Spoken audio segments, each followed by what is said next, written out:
What's up, nerds? It's MTG Man, and crazy thing, I haven't been able to play Magic, do much Magic stuff for a while. I've been really busy, but I finally put together a deck.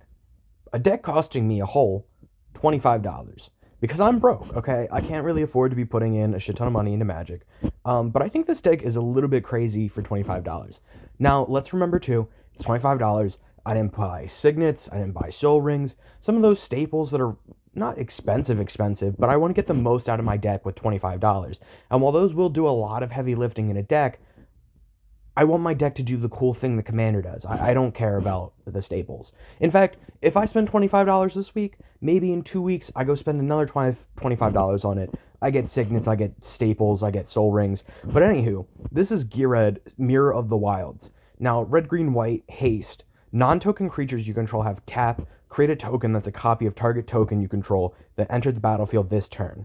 And he's a 3/3. I just thought I should mention he's a 3/3. Now, this is really cool because you can just create a whole bunch of token copies. You create one treasure, you would tap all your creatures. Now, your other creatures that you just tapped are creating treasures, and now you have more mana. It's a fun little deck, but it's also a kind of scary combo deck.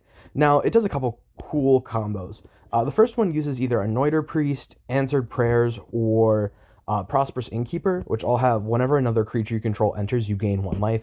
So let's say a token enters, you gain 1 life. Now we have these creatures like Lurking Roper and Famished Paladin, which don't untap during your untap step, but whenever you gain life, you untap them. So let's just say we create a 1/1 Saproling token somehow, right? We have our commander out, so then we can use Famished Paladin to tap to create a token copy of the Saproling that entered this turn, and then because a creature enters, we'll gain 1 life.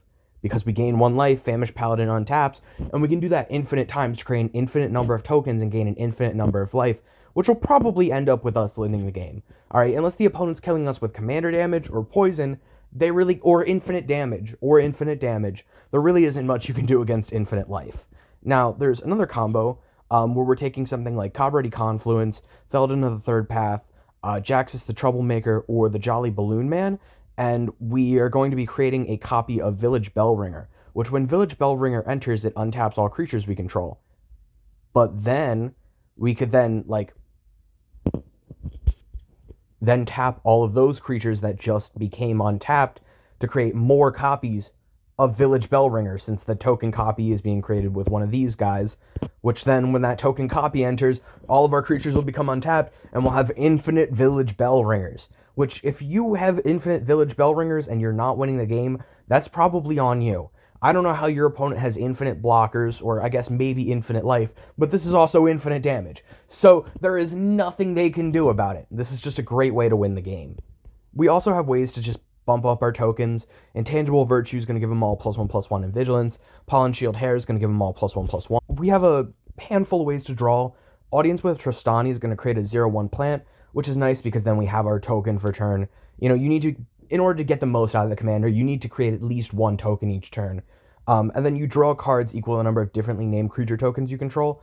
So this is like a 3-mana draw 2, draw 3, draw 4, depending on how many tokens you have, which can just be really powerful because you need cards in hand.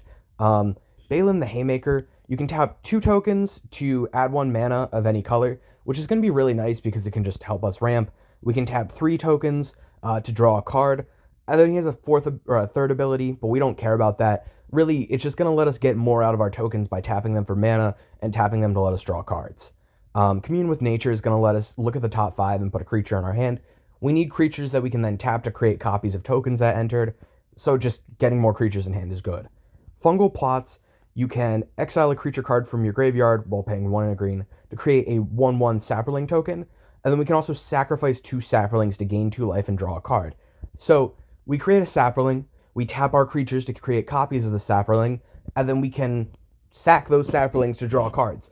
It also just can almost help us guarantee that we get at least 1 token every turn, to really get the most out of our commander's ability. Idol of Oblivion, you draw a card, activate only if you create a token this turn, so every turn we just draw an extra card for 2 mana, which is pretty good. And then being able to late game sacrifice it for 8 to create a 10/10, and then we tap all our creatures to create more 10/10s, and then hopefully just overrun and win the game. Peregrine Took, if 1 or more tokens will be created under your control, those tokens plus an additional food are created, and then sacrifice 3 foods to draw a card. So basically, we don't care about the food most of the time, but let's say we create, a 1/1 sapperling for turn, and then we create a copy of the 1/1 sapperling, so now we're at 2 foods.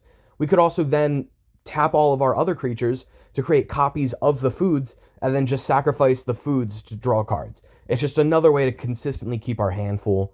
Rite of Harmony, whenever a creature or enchantment enters the battlefield under your control this turn, you draw a card. You can also flashback it, but I mean, let's say we have 4 creatures, we create 1 token, so we draw a card, then we tap those 4 creatures to create 4 copies of that token, we draw 4 more cards, it's a 2 mana draw 5. That's not even really an unrealistic scenario later in the game, so it'll just help us keep our hands full. Blah. Thrilling Discovery, you gain 2 life, then you may discard 2 cards, and if you do, you draw 3 cards. Just helping us cycle through our cards, get the best cards we want in hand. Winding Way, we choose creature or land, reveal the top 4 of our library, put all cards of the chosen type revealed this way into your hand and the rest into your graveyard. So if we want creatures so that we can create more tokens, we say creature, we look at the top 4, we put all the creatures in our hand. If we need lands to help set up early game, we just say lands and we can help get lands in hand. Wily Duke, a teen hero, whenever she becomes tapped, we gain a life and draw a card. It could be a he. I'm going to be honest, Wily almost sounds more like a dude, but there was this girl named Wily in high school, so I actually have no fucking clue. But whenever they become tapped, you gain a life and draw a card. You tap them for a token, you draw a card. It's just an extra card draw every turn. Moving into ramp, Arboreal Grazer is just nice because we can go turn 1, Arboreal Grazer, put a land down, and then we have a turn 2 commander. Since we're not playing Signets, we're going to be playing Lockets. Now, Lockets kind of suck, but at the same time, this is just an easy card to switch out once you decide to put more money into the deck. Okay, Boros Locket, you should add red or white, and then you can sacrifice it later in the game to draw 2 cards. Charitable Levy is a card I really like in budget decks. Non-creature spells cost 1 more to cast, which you kind of want to be setting up your board with creatures early in the game, so it works out for you in a way. And whenever a player casts a non-creature spell, put a collection counter on Charitable Levy. Then if there are 3 or more collection counters on it, you sack it, draw a card, and then search your library for a plane and put it on the battlefield, tap, then shuffle.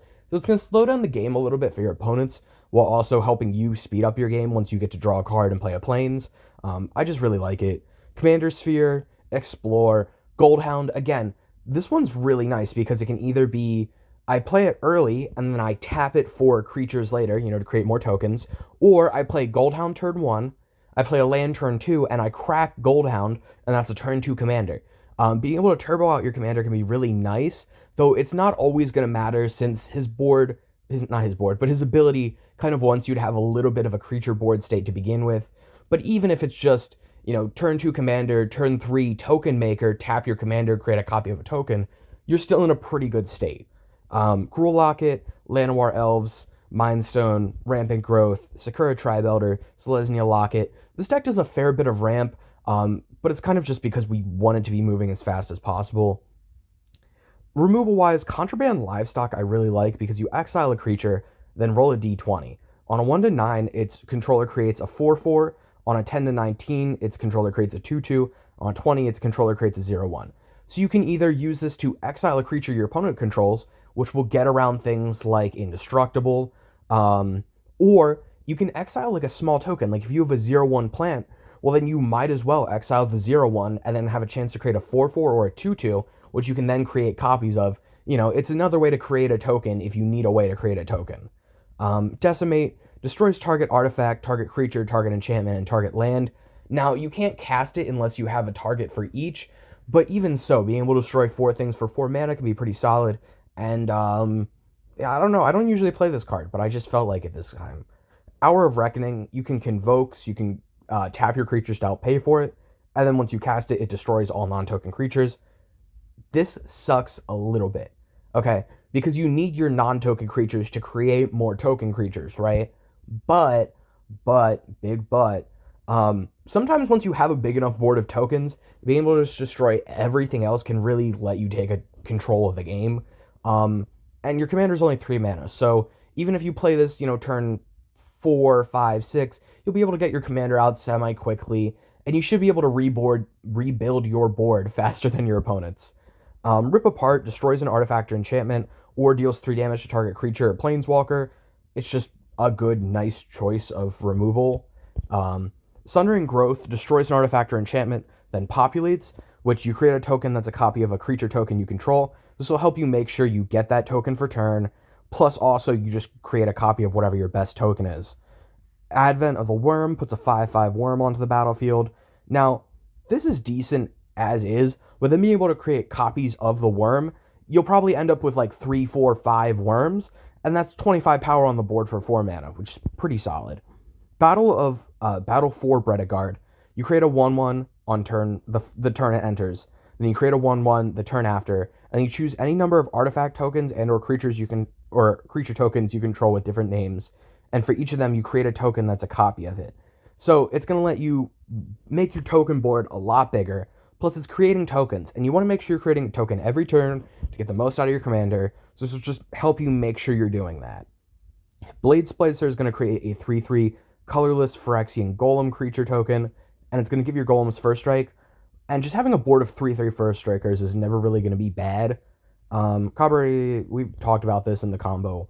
Dragonmaster Outcast, at the beginning of your upkeep, if you control 6 or more lands, create a 5/5 red dragon with flying. This is good. It's a token every turn if you have 6 or more lands, but also 5/5 flyers are good attackers. This is a good token to make. Druid's Deliverance, you prevent all combat damage, then populate. I already told you what populate does, but it's just nice being able to create a copy of your best token. Emmara, Soul of the Accord, when she becomes tapped, you create a 1/1 soldier. So she'll create tokens for, tapping and attacking, but also if you tap her to create a token copy of a token, then you create another soldier, and then your other creatures could create copies of that soldier if it's better than whatever your other token was. Ertha Joe, Frontier Mentor, is probably one of the most powerful cards in this deck. When she enters, you create a 1/1 mercenary, which is okay, but whenever you activate an ability that targets a creature or planeswalker, copy that ability. You may choose new targets for the copy. Every time you tap a creature to create a copy of target token that entered the battlefield this turn, you are then targeting that token creature. You get to copy that ability. This will double the amount of tokens you're creating every turn. This card is nuts, okay? Fathom Fleet Swordjack. I really just liked it because you can encore it to create token copies that'll come back and attack, but the token copies will also have its ability. So when it attacks, it deals damage to the player or planeswalker it's attacking equal the number of artifacts you control, which if you have food, clue, treasures, any of those, artifact tokens, you can just create a big board of them and then attack with Fathom Fleet Swordjack and kind of burn your opponents out. Plus, it's just a decent attacker. Talked about that. General Ferris Rockerick. Whenever you cast a multicolored spell, create a 4/4 red and white golem artifact token, which if you have Splicer out will also gain first strike. But 4/4s are just good tokens, and being able to do it repeatedly and then create more copies of that token is just going to be really solid for the deck. Hate Mirage, you choose up to 2 target creatures you don't control. For each of those creatures, create a token that's a copy of that creature. Those tokens gain haste, exile them at the beginning of the next end step.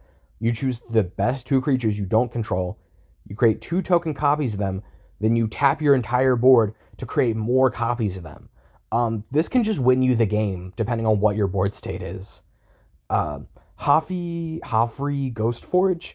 Whenever another non-token you control dies, non-token creature you control dies, exile it. If you do, create a token that's a copy of that creature, except it's a spirit in addition to its other types. And it has, when this creature leaves the battlefield, return the exiled card to your graveyard. It's going to give that spirit +1/+1 and trample and haste as well. So things will be coming back bigger, and also there'll be tokens. So even if you just have something like not great die, right? Even if it's just like a Llanowar Elves, right? But then you tap all your creatures to create a whole bunch of more Llanowar Elves, and now you have a shit ton of mana. It's just always giving you more tokens, more options, and it's really strong. Kessig Wolfrider. I really like that it just hits the board early, and you can use it to tap for tokens later, but then also being able to pay 2 and a red to exile 3 cards from your graveyard and create a 3/2. 3/2 is a pretty good body for a token, and you just create a whole bunch of 3/2s, and it's going to help you win the game eventually. Master Splicer enters, you create a 3/3 colorless Phyrexian Golem, and it gives your golems +1/+1, so so that golem's going to be a 4/4, and then if you have your other splicer, it'll also have first strike. But either way, just a board of 4/4s is going to be really solid, really consistent. And even if Splicer's only a 1/1, you can then tap Splicer on later turns to create more copies. Reign of Riches, when it enters, you create 2 treasure tokens. The first spell you cast each turn that mana from a treasure was spent to cast has Cascade. Usually you want to tap all of your creatures to create as many treasure tokens as possible, because cascading is just going to help you get a bigger and bigger board, and it's going to help you just eventually win the game. Roar of the Wurm, while being 7 mana and kind of expensive, is much cheaper on the flashback cost, but just creating a 6/6 that you can then create more copies of is going to be good. Roxanne, Starfall Savant, when she enters or attacks, you create a tap colorless artifact token named Meteorite, and when Meteorite enters the battlefield, it deals 2 damage to any target, and you can tap it to add 1 mana of any color, but whenever you tap an artifact token for mana, add 1 mana of any type that artifact token produced. So, Meteorites are tapping for 2 mana, and you can tap all of your creatures to create copies of that Meteorite, which when they all enter, are going to be dealing 2 damage. So this is going to help you pick off your opponent's board, while also just ramping you a shit ton. I think this card's great. Soul of Eternity has power and toughness equal to your life total, which is pretty good, but for 9 mana, you can exile it from your graveyard. For each opponent, create a token that attacks that opponent this turn. They gain haste, sacrifice them at the beginning of the next end step. Even if you just have 3 creatures, right? Let's say you're at 25 life, you have 3 creatures, you Soul of Eternity. You create the 3 copies, you then tap your 3 creatures to create 3 more copies. Now each opponent has 50 damage coming at their faces. The fuck are they supposed to do about that? Sure, it doesn't have flying, it doesn't have protection, but 50 damage is still a lot of damage. And I guess they can just chump block, but still, I just really liked it. Timeless Dragon, you can plane cycle it to get a planes to hand, which is going to help you make sure you have lands reliably. But you can also eternalize it and exile it from your graveyard to create a 4/4 black zombie dragon with no mana cost. That's a copy of it. So then you create a bunch of copies of the 4/4 and you attack, because 4/4s are good. Tumbleweed Rising, you create an XX green elemental creature token where X is the greatest power among creatures you control. Again, big token. Create copy of big token. Swing in and attack. We also have ways to untap our creatures so that we can then create more tokens. Things like Joined Shields, which will also protect your board. To Arms, which also is going to draw you a card. And then Veteran Beast Rider is going to do it at your end step, which isn't as ideal. I'm not sure if you can then re-tap them or if the ability is as a sorcery. This is a good question. No, you should be able to re-tap them after they become untapped with this, I believe. So then you can just create a whole bunch of token copies, or at very worst, they'll be untapped so you can just block with them next turn. Win-con-wise, Midnight Guard. Whenever a creature enters the battlefield, untap Midnight Guard. So we create a 0/1 plant. We tap Midnight Guard to create a copy of the 0-white plant. 0/1 plant. Bleh. And then, because that token copy enters, we untap Midnight Guard. Midnight Guard by itself goes infinite, tapping and untapping to create infinite tokens. So it's a solid win con. Molten Gatekeeper, whenever a creature enters the battlefield under your control, Molten Gatekeeper deals 1 damage to each opponent. I like being able to unearth it too, because it has haste, so then you can just create, 1 more token copy of whatever you were already creating, while just burning your opponents out and hopefully leading to you winning the game. And then Thunderous Debut, you can sacrifice an artifact, enchantment, or token, probably token, and then you look at the top 20 cards of your library. You can reveal up to 2 creatures from among them, and if the spell was bargain, put the revealed cards on the battlefield, otherwise put the revealed cards into your hand, then shuffle. Now, this is good as is. Even if you just put them in your hand, it's decent. But you want to sacrifice a token, look at the top 20, and either find Midnight Guard to just basically go infinite, find your combo pieces, like your Village Bell Ringer and one of these guys, or you want to find your other combo. And at very, very worst, even if you don't find anything, it's still 2 more creatures on the board that you can then tap and create more tokens with. Land-wise, very simple land base because we're playing on a budget, but Command Tower, Evolving Wilds, Exotic Orchard, Forests, Grove of the Guardian because you can then create an 8/8 with it later in the game, and then create copies of the 8/8 and win the game. Mountains, Plains, Thriving Lands, and that's about it. Now, this deck is very, very cheap. I mean, I said $25. This is $24.34. The cards itself, when I bought it, were $20, and then a little bit extra for shipping. But I mean, like, still, this deck can put in some serious work depending on the hand you draw, which that wasn't the hand, but this probably is, honestly. So we go something like Forest, we pass, we go Plains, we explore, we play a Mountain with Explorer, we go to turn 3. We can run out our commander. We can go to turn 4. Now, we don't have any token creation right now, but I mean, even so, just being able to go Commander Sphere, pass. Master Splicer, we create the 3/3. It gets +1/+1, so it's a 4/4. We'll create a copy of it, so now we have, 2 4/4s. We move to turn 6. We play a Forest. We can play Hofri if we want, so we'll be able to create, tokens of whatever dies. We can Druid's Deliverance if we wanted to populate in order to then create more golems. We can Anointer Priest so we can start gaining life off of our tokens. We can Sakura Tribe Elder to ramp more. The deck has a lot of options at any given point in the game, and while this may seem like we're a bit behind turn 6 because we haven't drawn lands, this deck just has options. It has things to do at every point in the game. It has tricks, and really, with a commander so cheap, you're able to do a fair bit, I would say.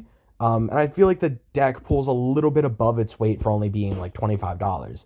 I'm really excited to see how it's going to play at a normal table, how it's going to play against precons, because I feel like it's at least above a precon level for being so cheap. Even if this says it's a bracket 1, I don't think it's a bracket 1. I think that's bullshit.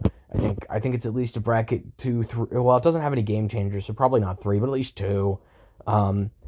Either way, this has been MTG, man. I'm sorry it's been so long. I have been so dead. Okay, work, school, college sucks. I hate living. I love life. Life's fucking amazing. Anywho, I'll see you all in the next one. Let me know, what commanders do you want to see? Any thoughts about the new game changers list changes? I made a little video, a little short about crop rotation, and I think that one's a little strange, but yeah, I'll see you in the next one. Peace.